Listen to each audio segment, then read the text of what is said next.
This is... Ade ina cin matiki. Wala. Can you tell me something more about help for the African from outside, from Europe, from Canada, from US?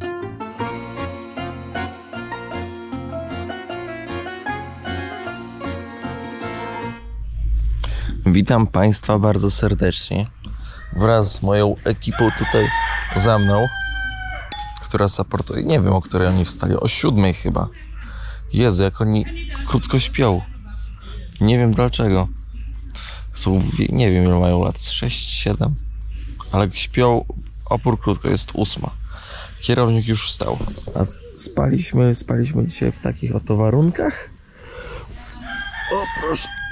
Oj, aż ledwo wstałem. Na prawo palmy, na lewo palmy. A tutaj działka moich kumpli. Widzicie ich? Czy nie? Są? Są. Tutaj jest domek. O. A tutaj niedaleko, nieopodal wylotówka. Może słychać. Nóżki, jak widać, przepalone słońcem.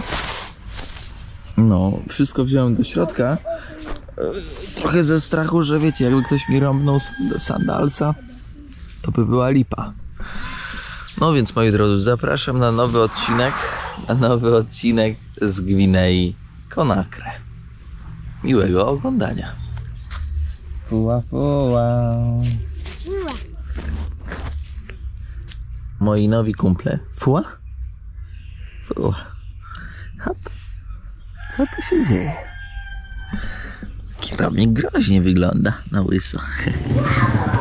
Mają tutaj domostwo. 2 rodziny mieszkają na tym podwórku. Prądu nie ma. Tylko mają solar i latarki na taki solar. Zobaczcie, z takiego solarka ładują wszystkie telefony, które mają w domu. Ładują całkowitą wszystką, jejku, bo słów brakuje, elektronikę, jaka tylko jest na podwórku. Takim niedużym solarkiem. No i widać, że wystarcza. Daje radę. Kierownik w trasie. Wiecie co? Ja sobie tak myślę, że to jest niesamowite, że w ogóle ten kraj, w którym teraz jesteśmy, jest określony przez ONZ krajem, jednym z najuboższych krajów i najwolniej rozwijających się krajów na świecie. A to już dużo mówi. A dziękuję bardzo. Dużo mówi. I pogadali. Widzieliście? No to tak wygląda. No co ja wam będę mówił? Co ja wam będę mówił? I koleżka teraz będzie jechał i będzie prawdopodobnie próbował, żebym z nim pojechał, ale pomijając. Gwinea i Gwinea-Bissau są to kraje bardzo słabo rozwinięte i przeszukałem troszkę źródeł, jaka jest średnia życia ogólnie tutaj w kraju. No i pokazuję, moi drodzy, że 44 lata tylko. 44 lata to jest bardzo mało. Mało. 26% ludzi zamieszkuje miasta. A zobaczcie sobie na mapę, jakie Gwinea Conakry, nie Bissau, bo Bissau jest malutkie, ale Conakry jaka jest duża. Więc tylko 26% zamieszkuje miasta. Więc 74% to są wioski, to co tutaj widzimy. To są wioski. Ciekawe. A druga jest taka ciekawa rzecz, jak już tak idę sobie, bo nie ma czego łapać, to trzeba zaznaczyć, tak jak wspominałem, 30% boksytu światowego idzie stąd. To jest drugi co do wielkości eksportu na świat kraj z boksytem. Boksyt wysyłają, ale tego nie widać, że tutaj hajs po prostu, wiecie, się przelewa. A powinien się przelewać, bo bez boksytu nie byłoby aluminium. Druga też kwestia, w Gwinei są diamenty. W Gwinei jest złoto. Ale tego, moi drodzy, nie widać tutaj. Nie widać. Widzicie? To jest paradoks Afryki. Afryka ma zasoby, a i tak ciągnie pomoc od Europy, która to pomoc upośledza Afrykę. O, koniec, kropka. Idziemy do żłobka. No tak trzeba powiedzieć, nie? My już w trasie. Nie ma ziewania, nie ma spania, tylko ogień. Ogień, szefie. Gość się zatrzymał i mówi, że jedzie do stolicy. Kawał drogi, 250 km. Po angielsku za bardzo nie mówił. I mówi, że mnie zabierze, jak mu zapłacę. No i z jednej strony mógłbym mu zapłacić. Ale widzicie, to jest właśnie ta cała zależność w podróży. Albo wybierasz wygodę, płacisz, wybierasz wygodę, dojeżdżasz 250 km i przy tym 200 km milczysz, ale to się nic nie dowiesz o kraju. No bo to jest troszkę na zasadzie takiej usługi. Jest człowiek, ty wsiadasz, no taka taksówka jak w autobusie. A człowiek, który cię zabiera na stopa, nawet jeżeli zabierze cię te 50 km, no to się zmęczysz bardziej, ale on ci poopowiada. On jest, widzicie, kiedy pieniądz wchodzi w grę, to zmienia całkowicie wszystko. To jest po prostu, wiecie, to jest zmiana o 180 stopni. Niestety. I tego przeskoczyć się nie da. Więc nie pojechałem. Przycupnąłem, żeby łapać stopa. Ale no filozofii nie jest, może jakiś jest elektryk z wysokich napięć, który to ogarnia. Po co dwa słupy na skos od siebie tak blisko? No bo jeden to słup elektryczny, a drugi mógłby być telekomunikacyjny, pod warunkiem, że jeszcze byśmy jeszcze mieli telefony stacjonarne. Ale już ich nie ma, więc teoretycznie ten słup, który stoi niżej, jest bezsensowny trochę. A może sensowny, ale no dla mnie w tym momencie jest bezsensowny. Może ktoś zna odpowiedź na to trudne, zagadkowe pytanie. Albo mieli za dużo hajsu od Europy, więc zrobili dwa w kopalni, a co tam? Jaka ciekawa sytuacja. Postanowiłem, że jednak pojadę z gościem, któremu sypnę hajs. No i oczywiście, tak jak powiedziałem kilka minut temu, że jak to będzie wyglądało. No i tak samo to wyglądało. I wyobraźcie sobie, że gość chciał mnie zgolić za 40 km jakieś 100 zł. Finalnie. O, tutaj się zatrzymał i chciał mnie zgolić 100 zł za te 40 km. Ja mówię do gościa, że nie, mówię tutaj, wiesz, dałem mu pieniądze, nie? Ale dałem mu za 40 km jakiś tam ekwiwalent z 20 zł. To wciąż jest całkiem dobrze. To jest dobra kwota za 40 km tutaj. Ale gość się uparł, że chciał 100, no to musiałem go tam trochę, wiecie, tam przytemperować. No nieprzyjemna sytuacja, no ale co zrobisz, no tak to tutaj niestety wygląda. Życie w drodze, ale najważniejsze, że do przodu. Moi drodzy, na ulicy spotkałem Cielo. Cielo to jest człowiek, który pochodzi z Sierra Leone originally. Cielo z wykształcenia jest pracownikiem na wielkim statku, ale życie sprawiło, że wraz z żoną przeprowadzili się do małej miejscowości i jego żona jest nauczycielką. Cielo jest piekarzem, piecze bułki i ciasta. Wskoczę do niego kupić w ogóle też ciasto, sobie zjeść na śniadanko, bo jeszcze nic nie jadłem, ale tak sobie siedzę i rozmawiam z Cielo i Cielo poruszył właśnie temat właśnie pomocy Afryce. I zapytajmy go, jak on to widzi, bo to jest to, co ja usłyszałem. Uważam, że jest warte puszczenia w świat. Cielo, I have a question. Okay. Can you tell me something more about help for the African from outside, from Europe, from Canada, from US? Oh yes. How it looks, how it's going? Yes. Here, I'm very happy to your question and to the opportunity. This is something which African people need. Like the way I'm here, like the way today you are in front. So this is a big opportunity for us. The help that coming from the Western world to Africa. No enough poor people that can witness that they see this kind of help. All he's doing by the politicians and their politics. People are here dying hunger. That we are seeing, they sick, they don't have way to cure themselves, so they die because of they don't have money. All these things we are witness these things every day, and what we would like to tell the entire world, if they are ready to help the poor people in Africa, make them themselves they come like the way you are in front of me. then we are here, we will direct you people to the poor, because we are with them, we are seeing them every day. We are here. You people, you don't know. You are in your country, we are here. Then if you want to do something for the poor, you take that goodness, you give the politicians. The politicians, they never give this goodness to the poor. The poor remain poor, and every day they are dying because of hunger and health. So this is something that the entire world, they don't know. And if they continue to do that, the help they are sending to African people, they will continue.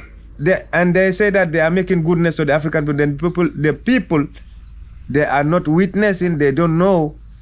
It's few people that they make group, then the camera people, the cameraman come and film them and take it to the TV. Then when they push that thing to the TV, then you, the people, when you see, you think that, okay, is okay. And which, of course, is not okay, is not even start. They take all that goodness, they take it to their family, to their self. And we are here, we are with the poor people. We are seeing all what is happening, and we are seeing what they are doing. It's not even new. Yes. So the point is, when the Europe help and another part of the world help for the Africa, so the politics, they are more fat and fat and fat. Yes, because they are giving them opportunity. True. Yes, and this opportunity that they're giving them, these people have more. They have more and more way to do bad to the people. Yeah. Because they will come fatal, and the people are poor. So this is the problem. Perfecto. Thank you so much. Yeah, Mój koleżka mieszka tutaj obok gościa, biznesmena z Mali. Jakiś biznesmen ciężarówki tutaj wynajmuje do transportu boksytu. A on mieszka tutaj z żoną w tym domku. No to jest taka, wiecie, wspólna korzyść. Oni pilnują mu tego domu i mają gdzie mieszkać tutaj, więc o to chodzi. Ale powiem wam, że no wariat, uspokój się, bo no nagrałem. Zaczarowałem go. Więc powiem wam, że ta sytuacja, tak rozmawiam sobie z nim, siedzimy sobie, rozmawiamy. Powiem wam, że kumaty gość przeprowadził się tutaj za żoną i zmienił swoją profesję właśnie na piekarza i piecze tutaj ciasta. Na początku go bardzo gnoili, mówiąc, że tego nikt nie będzie jadł. Ale wariat. Tego nikt nie będzie jadł i w ogóle, a później się okazało po pół roku, że wszyscy zaczęli przychodzić i kupować ciasto do niego. Więc poprosiłem, dałem mu pieniążki, poprosiłem, żeby przyniósł ciasto, żeby mógł sobie spróbować i w ogóle, i żeby sobie też kupił ciasto swoje, ale powiedział, że bardzo mi dziękuję, ale on pości teraz w Ramadanie. Więc tak trochę głupio, że ja będę jadł, ale ja nie jestem w stanie pościć przez nawet pół dnia tutaj w podróży, będąc w drodze, ponieważ no, jest bardzo gorąco, 35 nawet do 40 stopni. No i powiem wam, że bez wody i bez jedzenia to by była klapa totalna. Ale zobaczcie, jak podróż, jak w kalejdoskopie się zmienia. Po prostu wychodzisz od gościa, który cię chce oskubać jak kurczaka, a tutaj poznajesz po prostu gościa na motorku, który cię zatrzymuje i mówi dobrze po angielsku, jesteś w stanie go zrozumieć. I się okazuje, że jest z Sierra Leone i w ogóle jak spoko. No super, no. To jest życie w podróży. Tutaj mój koleżka, jak na przykład chce obejrzeć jakiś film albo wiadomości, to nie ma niestety panelu słonecznego, żeby zrobić sobie prąd z tymi kurczakami, więc kupuje 2 litry paliwa, żeby obejrzeć film albo przesłuchać jakieś wiadomości. I bardzo mnie urzekł tym, jak dzieciaki chcą obejrzeć jakąś bajkę, bo ma dwójkę synów, to mówi tak: kupuje 2 litry paliwa i oni pytają, czy możemy ogólnie obejrzeć bajkę. I on mówi, tak, możecie, ale jak 2 litry paliwa się skończą i się maszyna wyłączy, no to niestety już będzie koniec. Jeżeli bajka będzie dalej szła, no to niestety będziecie musieli pójść spać. Nie wiem, czy normalnie łezkę widać w moim oku, ale pożegnałem się z Cialo. Dawno nie spotkałem tak dobrego człowieka. Definicja dobrego człowieka. No normalnie gość jest z definicją dobrego człowieka. Niesamowite. Posiedzieliśmy 2 godzinki, pogadaliśmy sobie. Wow, ja jestem po prostu w szoku. Jakie to jest piękne w ogóle w podróży. No cudowny gość, walczy tutaj w ogóle z tymi lokalsami. Zaczął robić taki słodki, taką drożdżówkę, o drożdżówkę. I ludzie go znienawidzili tutaj, lokalni piekarze, że nie robi tych bagietek. Cześć mordo! I że nie robi tych bagietek. Znienawidzili go. A on powiedział, że on będzie robić ten słodki, to ciasto drożdżowe. Bo on chce robić coś innego. Coś nowego dać ludziom. Ciężki żywot tutaj. Powiem wam, że mówię do niego ty, cielo. Bo to wiecie, jak spotykasz ludzi, bo to o to w życiu chodzi. Spotykać ludzi, rozmawiać z nimi i wymyślać nowe rzeczy. Ja mówię, cielo, ty, to ludzie tutaj lubią cukier. To weź tą drożdżówkę, zanurz delikatnie w wodzie, tak jak ja kiedyś na Podlasiu robiłem, i zanurz w cukrze. I będzie taka drożdżówka z cukrem białym na górze.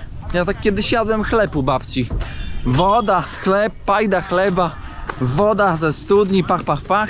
I jeszcze cukier biały i elo. I to było przepyszne.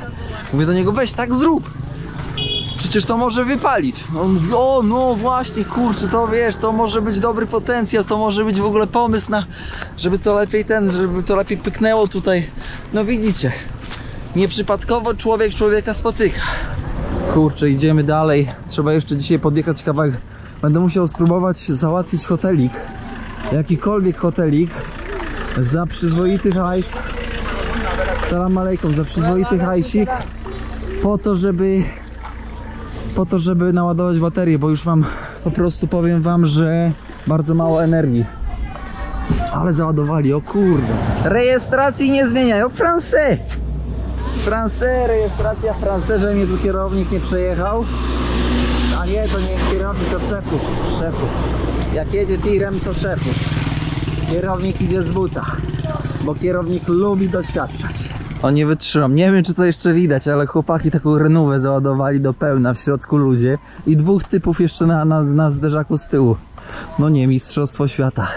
Zobaczcie, jak chce się mieć znak, a nie ma pieniądza na znak, no to trzeba namalować ten znak na kawałku prześcieradła. Bardzo ładnie, to jest tak, to jest prezydent, to jest chyba minister i coś tutaj nie wiem za bardzo o Unii, polityczne jakieś takie zagrywki, ale widzicie, kreatywność jest. Rozmawiając z koleżką właśnie, kolega powiedział takie coś: my w Europie potrafimy obserwować naturę, a później ją odtwarzać, czyli patrzeć na ptaka i myśleć, o, a jakby to zrobić, żeby można było wznieść się w powietrze. A my w Afryce patrzymy na ptaka i widzimy tylko i wyłącznie ptaka. Nie mamy wykształconego tej kreatywności takiej, która by pozwoliła zrozumieć albo dojść do tego, jak wznieść się w powietrze. Coś w tym jest. Coś w tym jest i wydaje mi się, i też jestem w stanie właśnie zaryzykować stwierdzenie, że... Czego tam krzyczą? No toż jestem. Kierownik jest. Nigdzie się nie wybiera. I można zaryzykować stwierdzenie, że pomoc sprawia, że Afrykanie są ułomni, ponieważ jeśli matka potrzebą wynalazków, jeżeli nikt ci nie będzie, wiecie, za każdej strony gdzieś tam wpychał tej pomocy, no to będziesz musiał znaleźć to rozwiązanie sam, albo sama. No, więc tak sobie pogadałem teraz. O! Kurde, czyżbym złapał? W tamtą stronę? Nie, to sobie goździka przynajmniej zjem. Kurde, gdzie są goździki? Ktoś mi skroił goździki? Goździki to jest tajemnica Tomasza z Podlasia. Goździki są dobre na wszystko.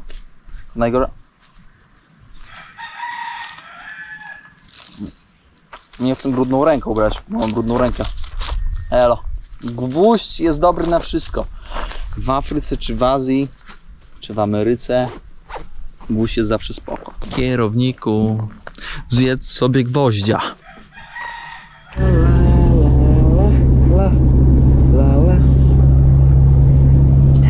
Ale długo stałem na wylotówce, aż w końcu szefu się zatrzymał i mówi, ja pytam się kulturalnie, jaka cena, bo ja od razu rozpoznaję auto, które zajmuje się transportem lokalnym. No i koleżka bardzo uczciwą cenę powiedział, 20 tysięcy ichniejszych za te 40 km. No to powiedziałem, że wiesz, że się zgadzam, że jedziemy, bo powiem wam, że teraz w Ramadanie o godzinie między 12 a 13 jest bardzo słaby ruch. No więc jest ciężko, więc próbuję się troszkę przebić takim sposobem. Powiem szczerze, że na 10 minut jedno auto jedzie. A jak rozpoznać takie auto, które zajmuje się lokalnym transportem? W bardzo prosty sposób. Po pierwsze, tabliczka, taka jak jest tutaj, że można sobie takie autko wynająć konkretnie na konkretny dzień i na konkretną godzinę. Oczywiście jakieś szachermacher, czyli trytrytki na wycieraczkach, bo to też bardzo ważne. To daje +4 do szybkości i +2 do niewidzialności. Oczywiście przed glinami. Nie będę tutaj mówić normalnego słowa ze względu na to, że mogą się chłopaki troszkę, wiecie, przestraszyć. No, a tutaj mamy... To jest bardzo powszechny w ogóle. To oznacza, że kolega jest muzułmaninem. I też właśnie teraz w Ramadanie na pewno pości. To jest, moi drodzy, też temat taki dość delikatny, czyli bycie prawilnym, poszczenie i prowadzenie auta w temperaturze 40 stopni, bo to jest jak w piekarniku. Dziewczyny, bo to kolega jedzie po drodze, zbiera ludzi. Dziewczyny jadą też do Conakry, znaczy ja nie jadę do Conakry, ja jadę tam kawałeczek, żeby baterię naładować, ale dziewczyny, patrzcie ile towaru mają, to na dach trzeba machnąć, inaczej to nie przejdzie. I tak stoją ludzie przy drodze i wiecie, i kierowca jedzie i zgarnia towarzystwo, przyjaciół.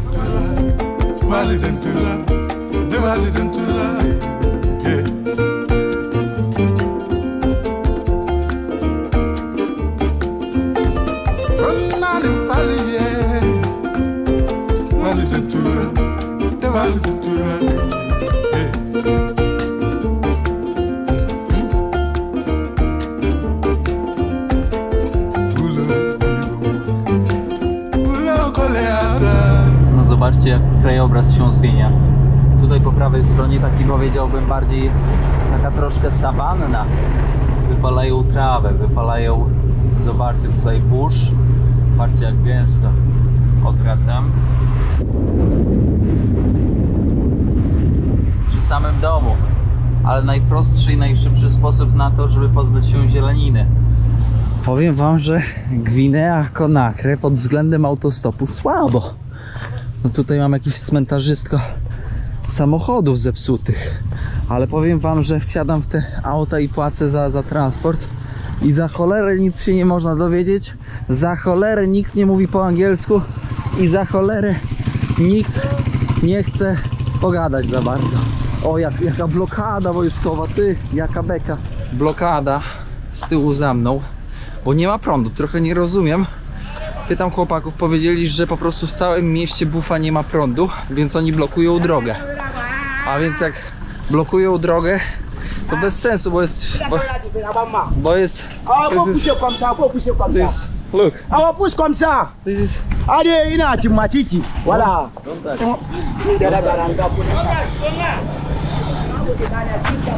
I widzieliście? Jaki cwaniak, jak mu łapę złapałem. Koleżka złapał mi za kamerę. I tutaj zaczął kręcić. Jak mu łapę złapałem, wykręciłem, to aż mu gały wyszły. No kurde, morder wie i pokazuje mu, że nie kręcę w ogóle, tylko kręcę swoją twarz, a on tam w ogóle tam się spluł ostro. W poszukiwaniu miejsca na nocleg, w którym można naładować baterię. No nie wiem, czy się uda. Kurde, coś jakoś słabo tutaj idzie z tymi miejscami. Powiem wam, że nie wiem, gdzie jest ten hotelik. No może coś znajdziemy, ale powiem wam, że to w Afryce tutaj zachodniej nie jest takie proste, że znaleźć hotelik. Oczywiście można pojechać do centrum, za 5 stówek coś tam wyłapać. Ale to przecież za 5 stówek to, moi drodzy, no nic, jak będę zmuszony, to będę zmuszony, nie? Ale patrzcie ile szczurek. Patrzcie jak zapierdzielają po ogrodzeniu. No z kierownika to rekin biznesu. Słuchajcie, z 350 zł za ten pokoik wytargowałem na... Czekajcie, wytargowałem na... Będzie to 80 zł, 80... To chyba 2 zł, coś takiego. Trzeba zaznaczyć, że nie ma tutaj prądu. W sensie prąd będzie dopiero o 7 i klimatyzacja będzie do godziny do godziny 1 w nocy. No taka sytuacja, tak to wygląda. Telewizor nie wiem po co. Oczywiście jak zapłacisz wiesz, te 300 zł, to będziesz mieć prąd dłużej. Więc moi drodzy, jak możecie zauważyć, standard na pierwszy rzut oka jest, powiedziałbym, bardzo dobry, ale jak zaczniesz troszkę głębiej, odkręcisz wodę, no to też wody nie ma. Trzeba tym nabrać do wiadra i posiłkować się takim kubeczkiem. No, toaleta oczywiście brudna. Standard, no. To jest niestety standard, moi drodzy. Łóżko, tutaj taki nawiew, ale oczywiście bez energii, no to nie będzie działało. Nie ma opcji. Łóżko twarde. Nie wiem, czemu oni na takich twardych, takie twarde kupują. No na pewno te materace są wytrzymalsze. No więc czekamy na prąd. To jest od Electricity. O tam. No będzie dobrze. Podłączyłem już sprzęty. Jak tylko włączą energię, to żeby się ładowały. Będę pilnować, żeby to powiem wam, żeby o 19 równo włączyli. Bo nie ma co, wiecie, zwlekać. W tym przybytku po prawej mi się ostało dzisiaj. Ostanie się nocować. Idę jeszcze trochę pieniądza wezmę, żeby było w kieszeni. Ale chcieli mnie zgolić. O kurde, no chcieli mnie tak zgolić. No widzę, miasto mnie przywitało równo. Prawie była tam, jak to mówią na podwórku, szczepa z typem. I do tego jeszcze chcieli mnie zgolić na hotelu. Paf. No, trzeba uważać. Oczy dookoła. Powiem wam, że jakoś tak w Gambii, Senegalu, w Gwinei-Bissau jakoś to było lepiej. Tutaj jakoś tak jest inaczej. Szanowni Państwo, będziemy pomalutku kończyć ten odcinek. Bardzo dziękuję za uwagę i muszę zakomunikować, że no dzisiaj kręcił już nie będę. Z prostej przyczyny, ponieważ już pada mi ostatnia bateria i nie ma kompletnie możliwości tego naprawić. Więc moi kochani, wszystkiego dobrego. Proszę zostawić po sobie ślad węglowy. Proszę pogłaskać czarki, pulpety, czyli koty, czarki, czyli psy. To dłużej na kanale ten wie. Ja was serdecznie pozdrawiam z Gwinei Conakry, która leży pomiędzy Gwineą Bissau i Sierra Leone. Więc Sierra Leone będzie kolejnym punktem na naszej trasie. Moi drodzy, bezpiecznej podróży, gdziekolwiek jesteście, i serdeczności. Ja idę trochę zjeść i trochę wypłacić hajsu. Ale przyznam szczerze, ważną rzecz, że w tym mieście nie czuję się